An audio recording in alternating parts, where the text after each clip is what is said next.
Hey everybody, it's Tripl-L coming in to talk about My Hero Academia, chapter 334. Hey everyone, hope you're having a great day. Alright, this chapter, Parting Gift. I gotta say, probably best to start off with this. As a reader, I think this chapter is quite fine. You know, as a reader, I'd read this 5 minutes, be like, alright, that was pretty cool. But as a reviewer, it gets a little bit more complicated because there's a lot more things going on. And ultimately with this chapter, I think there's some questionable choices. I think it's a little bit messy.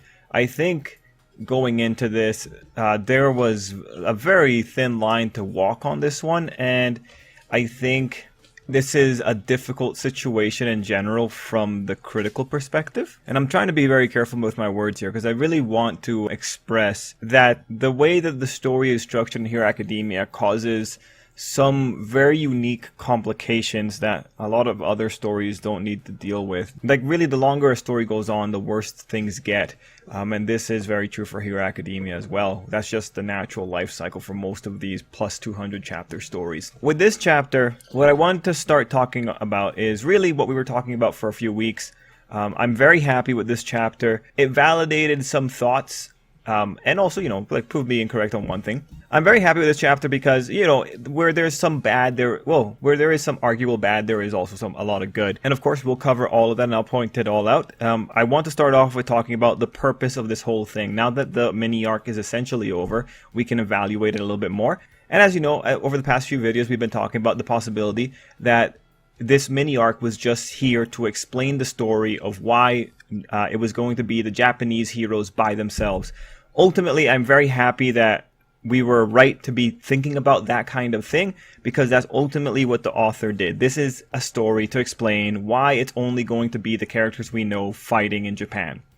And we'll evaluate the exact reasoning when we get to the pages, but this is like a little bit of an overview here. Overall, I said this on the live stream, but I think the idea of not having any international heroes or not having a significant international hero coming to Japan is a good idea. I think the author could maybe work with 2 or 3, and I still do think that in the last 10 chapters of Hero Academia, maybe a bunch of international heroes show up just to help the final push.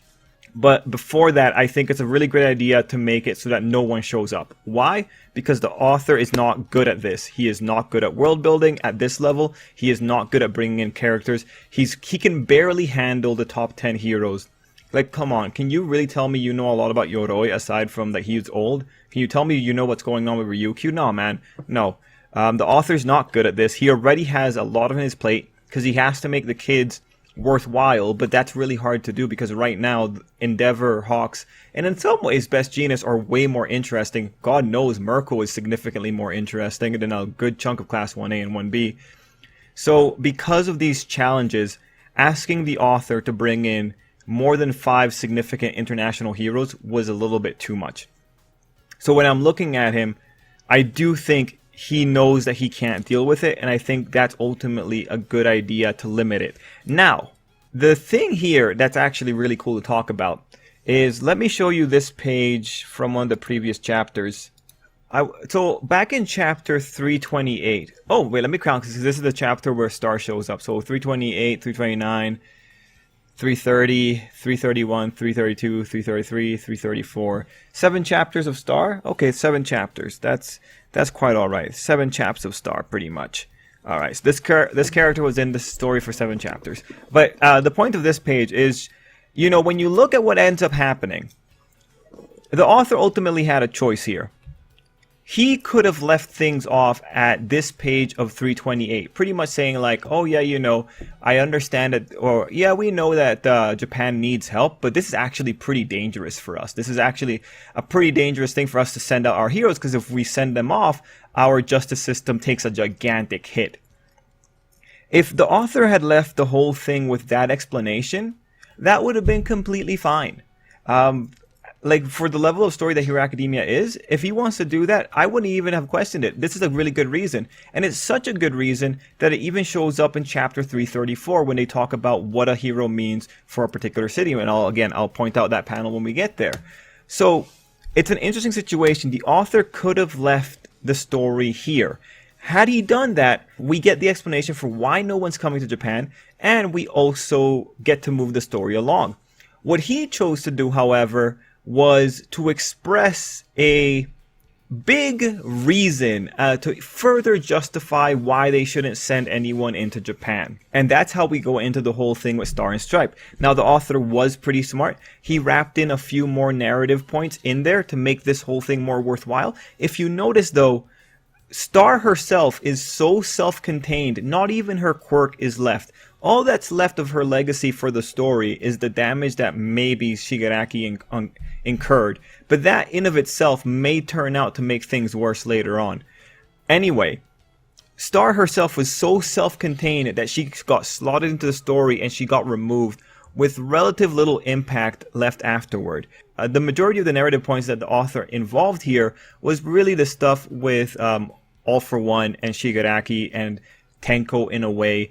Really, when you're looking at it, the majority of the things that are going to be influencing the future are really all the things going on within Shigaraki's personal space. And of course, we get that little detail of like we got some extra days, but I already told you guys like in the last video, time is the most manipulatable quantity, and what he does with this chapter at the end is probably one of the worst parts of the chapter when it comes to time. But anyway, with this thing, you had pretty much either just giving a reason or showing why people felt even more secure in the initial reason. And one thing you have to really appreciate is that these 7 chapters, they offer a level of entertainment that just ending things off at chapter 328 would not have been able to do. And speaking of entertainment, that is another big detail here. I think for this thing, the story was more driven by entertainment than any kind of reasonable logic. And so when you're looking at this arc, what you really got to take away from this is that the real point of the arc was just to say why the heroes are on their own when it comes to the Japanese heroes.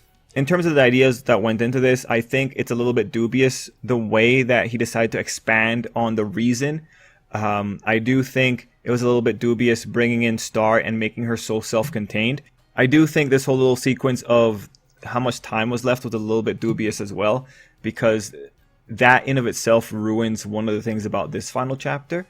But yeah, that's ultimately why when it comes to this, I'm not jealous of the author. I can understand what he's trying to do, but I do think there's a lot lacking on the execution here to make a nice, clean piece. Are there any other general notes that I want to add about this? I'll just let you know my own bias. I don't really particularly care about Star and Stripe. I see her less as a character and I see her more as a plot device, so I legitimately could not care less. And that's going to impact my opinion a little bit. And I know that there's a good contingent of the Hero Academia fanbase that also doesn't care about Star and Stripe, because a lot of people are just thinking like, oh yeah, this girl's going to go down. I do appreciate though that she gave a good showing at the end. Her parting gift legitimately like saved a lot of this for me and definitely elevated it. So let's get into the page by page walkthrough because I can't remember any more big points. Starting with page 1. So this one, I just want to go in here. Because I just want to say that for a character that was in this thing for 7 chapters, she gets a tribute page, right? And I'm just thinking like Midnight was in this story for over 300 chapters and she doesn't get a tribute page. She gets like one little image of the people, like she gets the one little image of her on the list of the dead men. But Star and Stripe gets a whole title page to herself. It's like, you like, again, this is one of those things. It depends on you. Like, if you really were impacted by the character in these 7 chapters, then great. But for me, I look at this and it's like, I could not care less. You know, honestly, if this wasn't Hero Academia, if this was a lesser series that barely anyone knows about, people would 100% be saying like, well, this was pretty stupid. This was a pretty giant waste of time. Like having a person show up and then having a big bad just take them out. Mind you, the author puts more effort into it. I could compare it to like Fairy Tail when God Serena got throttled by that one villain, and it's like, yeah, right. It's just kind of a waste of time in that kind of regard. Yeah, like it really depends on how cynical you are. It could be kind of a waste of time. Anyway, we go into page 2, and this is to talk about one of the things I was talking about at the end of the last chapter. Last chapter, I thought it was the Nomu flying towards Shigaraki. I did see that there was something that was throwing me off, that being the smoke that was getting away from the blast. But ultimately, I did really believe that it was the Nomu. But as we find out in this chapter, it was actually Shigaraki growing wings. So that was legitimately interesting. I'm never really good at deciphering that kind of art. So I feel bad I got that one wrong, but props. Like I said in the last chapter, the author gave away, like he had reasonable details going into it, right? Like I pointed out, that smoke trail. that smoke trail was all he needed. So I think in that regard, saying, okay, this is Shigaraki running away, I think that was good. Anyway, on page 2, we find out that just before making the Darling Nomu burst, also, that is 100% all for one talking. Shigaraki does not call a Nomu Darling. Before making the Nomu burst, I stole the wing quirk from it. So this is a little, I do think this is a little bit dubious, because when you look at the Nomu, it looks like it still had wings on it. And also the way that it came out of the ocean, I think this was extremely dubious. I think it was extremely cheap. I think the author could have done things to make that a little bit more clear, to like give readers more of a read, but I really do think he's prioritizing entertainment over actual logic at this point. And I think he gave us like the absolute bare minimum. So, you know, not a gigantic fan of that, but I can appreciate that he was giving some details here. He must have done things the way he did just to like make the surprise bigger. I do think, and someone had pointed out that this could be the way it worked. Someone had said that Shigaraki had launched the Nomu out of the ocean with air cannon or something like that. And if that's the case, then sure. I do think the whole thing is just silly with this whole Nomu situation. That Nomu, though, really did a lot for Shigaraki. One thing I did point out during the live streams is just, it's kind of funny that the Doctor can augment Shigaraki to near All Might levels of strength, but the guy hasn't figured out how to make a wing. Like, even just... Like, imagine how many people probably know how to make jetpacks in this world and make artificial wings, and the Doctor can't figure it out. He has to use wings that are based on a quirk. It's really weird. It's really funny. Another thing that I will point out, it's really interesting that when All For One has mutation quirks, he can trigger them. It's like, think about that.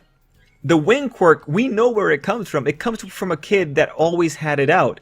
But it really does look like All For One, when he has a mutation quirk, can turn it on or off, as we see with the wings sprouting. Anyway, we go on and we have someone else must receive new order from me. So this line was pretty good, because I just thought, oh yeah, like he still wants to use new order. So that's pretty good to just kind of give you that inference there. You had page 3 where he's showing the situation with Star, and you can see that Star is breaking apart. Since we're going to be talking about it, I do want to say last chapter we pointed out how Star's chest was breaking apart and that might show that she's being damaged. So I actually really love that the author had that visual detail there. Like if you were paying attention, you would notice like, okay, well she's actually, the quirk itself is being destroyed over tying vestiges to quirks. So, very interesting stuff. Anyway, we have All For One being ripped apart, and then we have All For One being reminded of All Might, and there he saying, no matter what move I make, there you are. I don't know about you guys, but there's no way around it. All For One hates All Might, and he's also very terrified of him. This image of All Might approaching him, likely this is the image of the man coming towards him when... when he couldn't stop All Might. I'm sure that man felt absolute fear. The shadow of All Might is really sticking on to him. I really hope that if All For One and Izuku meet in Vestige World, I really hope All Might is with him, just so All Might can give All For One another heart attack at the end of all of this. Can you imagine while Izuku's fighting Shigaraki in Vestige World, All For One is throwing down with All Might? Oh man, I would love to see a recreation of how he lost his face. That would be hilarious. I would love to see him actually piss his pants when he realizes like, oh shit, that's not weak All Might, that's prime All Might. Oh man. All For One must feel so bad. He has so many like moderately complex quirks, and all that All Might does is punch hard. He must be really salty about that. Okay, I'm done. Moving on to page 4. First panel of page 4 is pretty useless. Second panel is pretty useless. And then you have the final panel of just the people thinking about Star. We go into page 5. And this is just, you know, I understand it. Like, these guys they feel bad because Star died. They're saying, like, you surpassed him, always been the greatest hero. Sure. Well, you definitely surpassed no One For All Might. You definitely surpassed that. But like when I'm looking at it, in terms of just the numbers here, when All Might threw down with All For One, he made All For One lose all his quirks. Star has only been able to, like, we don't know. She's only been able to get rid of a few quirks. She wasn't able to get rid of the wing quirk, which, unfortunate. If she got rid of that one, Shigaraki doesn't get away. So, you know, it makes sense from the emotional perspective, but the author's also showing this because he wants to like kind of imply that, but it's like, no, not really. Star is a symbol of weakness, no matter how you look at it. The author executed on her and weakened her in every single chapter. She started at the top of chapter like 7 chapters ago, and she got to the bottom by this chapter. And then the parting shot like kind of elevates her again.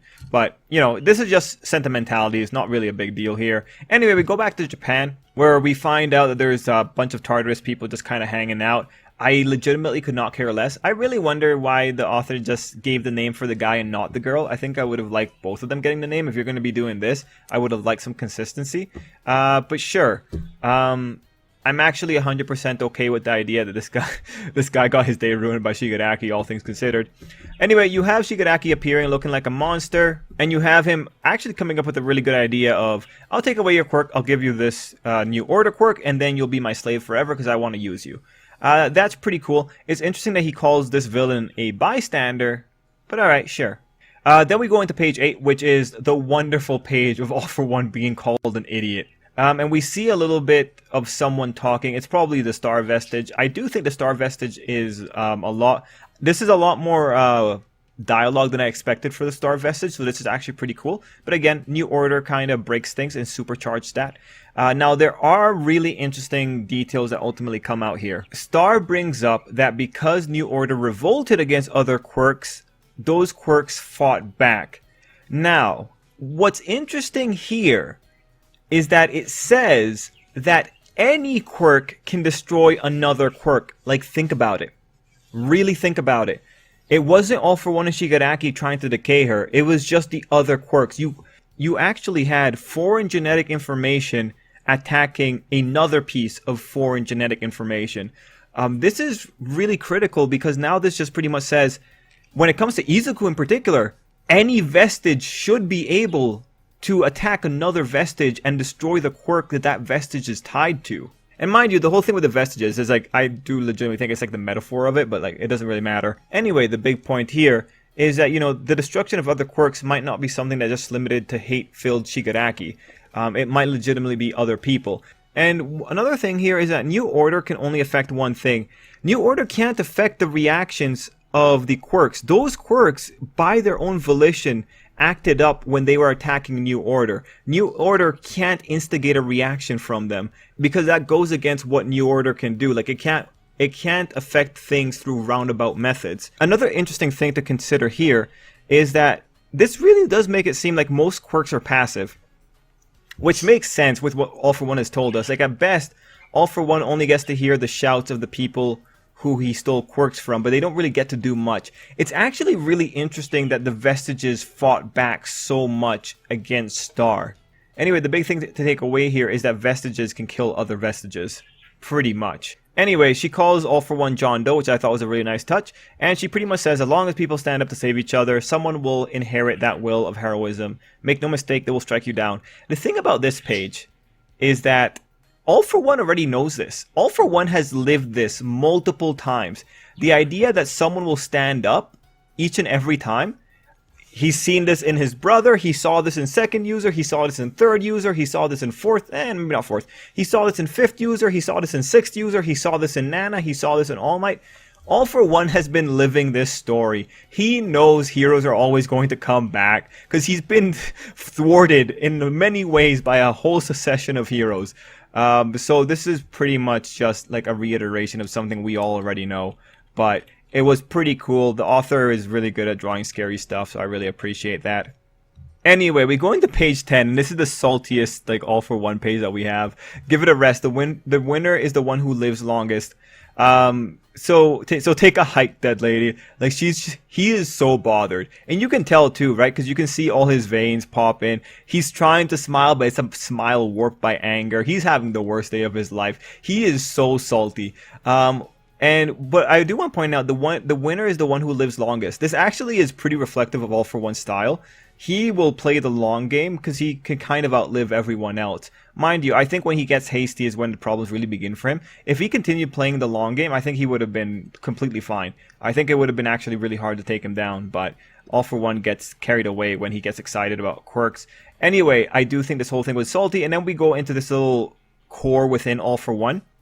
And we see Tenko here, and he's saying someone, some hero Midoriya. Now, I do have thoughts about this. I think that allowing Shigaraki or Neo Shigaraki to say that Tenko might have been involved in the new personality, I think that ruins this surprise. Like, we already knew Tenko was a thing, but I think giving Shigaraki that awareness that he could be a thing is a little bit critical. I think this would have been a wonderful confirmation. Now, when I read this, I see someone, some hero. I think Tenko believes that it's going to be Izuku coming in to save him. I think he's believing in Izuku in this shot. Now, as for these hands, I want to point you here to the sleeve. This is the only hand where you can really see a sleeve here, and that reminds me of Shigaraki's mother and her sleeve. So the one holding on to the little Tenko here seems to be his mother. And then the rest of the hands, I think the hands themselves, like, he shouldn't have made this look so creepy. The kid looks desperate. The kid looks like he might be the evil within All For One, especially because the core is centered on All For One's being here. But yeah, he shouldn't have put the hands all around him. I think the hands are ultimately protecting Tenko. And the hands being around him might be the thing that kind of informs why Shigaraki has like weird reactions to when hands are holding him. But whatever, the inner child is still there. Like, this is just confirmation of what we already knew. Ever since Shigaraki was walking towards All For One, ever since someone said don't go, we've known that Tenko's been in there. Ever since we saw that panel of Shigaraki remembering the hope that heroes gave him, we knew that Tenko was there. This is just really a scary image about, I don't know. I would not have used a scary, it depends. If he wants to make Tenko like a little bit of a dark element, then sure.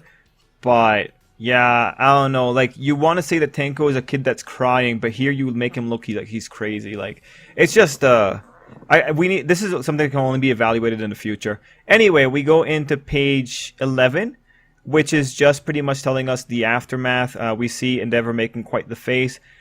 We find out that everyone is back to square one. So all the good those Jets did for us. Then we learned that the entire world learned that Star died. And then we have the walk into like why it is that no one's going to help Japan, and that being that the loss of a hero can mean the downfall of a nation.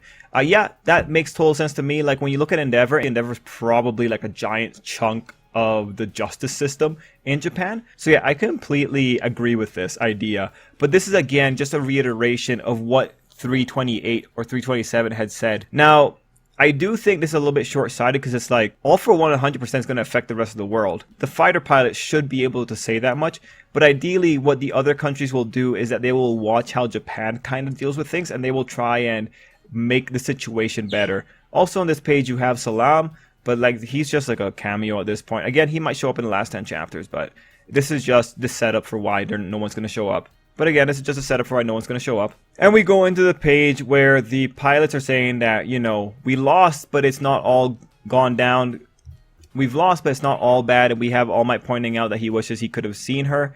And then we find out that the X-66 hold data from the battle. They were recording every biosignature and analyzing every quirk during the fight. Hopefully that data will provide a lead. And then we go to Central Hospital, where I think this is All Might saying, no way, you folks don't already have people studying that monster, right? Which could be the Nomu, or it could just be the like Central Hospital is studying the bio data. Now, here is where things get a little bit dicey.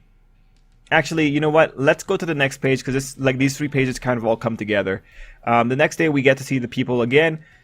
We find out that the deadline has been extended, and we find out tomorrow was the day that Shigaraki would have perfected, but now he'll be out of commission for at least a week. As a parting gift, Star and Stripe bought us this time. Now, before I go into the rhetoric, we see Bakugo in his winter costume. It's not winter, it's summer. We see Izuku in his UA costume, probably because his main costume is being repaired. We see Ida in a slightly different thing than usual. I think that's just the undersuit that he wears. Ojiro is shirtless. Ochako has her hair done up. We see that Shoji is geared up.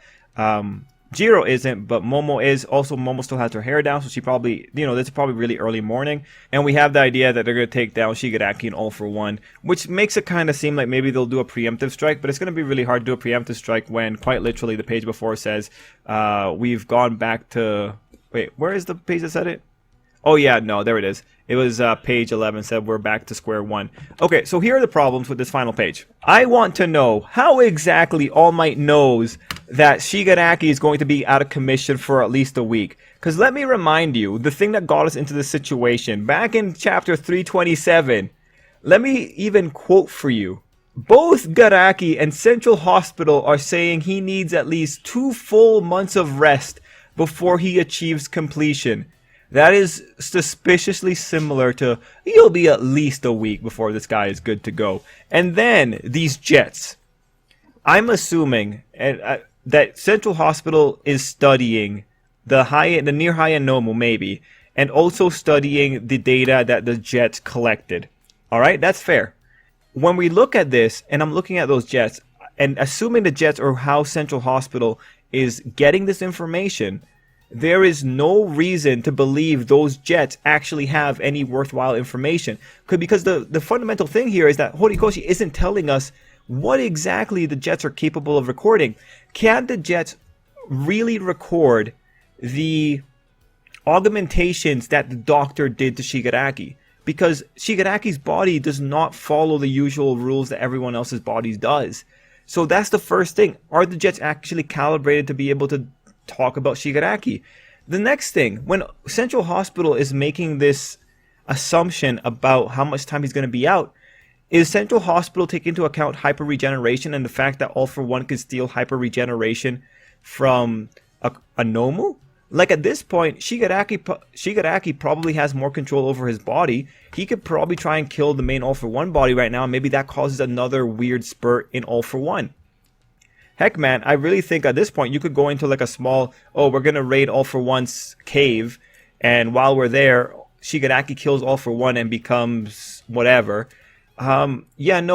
This is the problem with this whole thing. Like I said, time is the most manipulatable quantity in Shonen Jump. And what you have here is like the idea that Star bought you time, but that in of itself is a gigantic trick. And the idea that we have extra time is coming from sources that have been disputed and have been proven to not actually know what's going on. Both the pilots and Central Hospital are wrong about Shigaraki most of the time that they've made assumptions. So, what this ultimately says here is that this is where the mess is. The author, in trying to get surprise, has made too many exceptions to people's predictions in order to get that extra entertainment value. And now we're at a point when All Might says, out of commission for at least a week, I have no reason to believe that because there's more hyper regen quirks hanging around, and I don't know how Central Hospital is coming up with their random predictions. But then this leads to the other thing, because this is led entirely by entertainment and not logic anymore.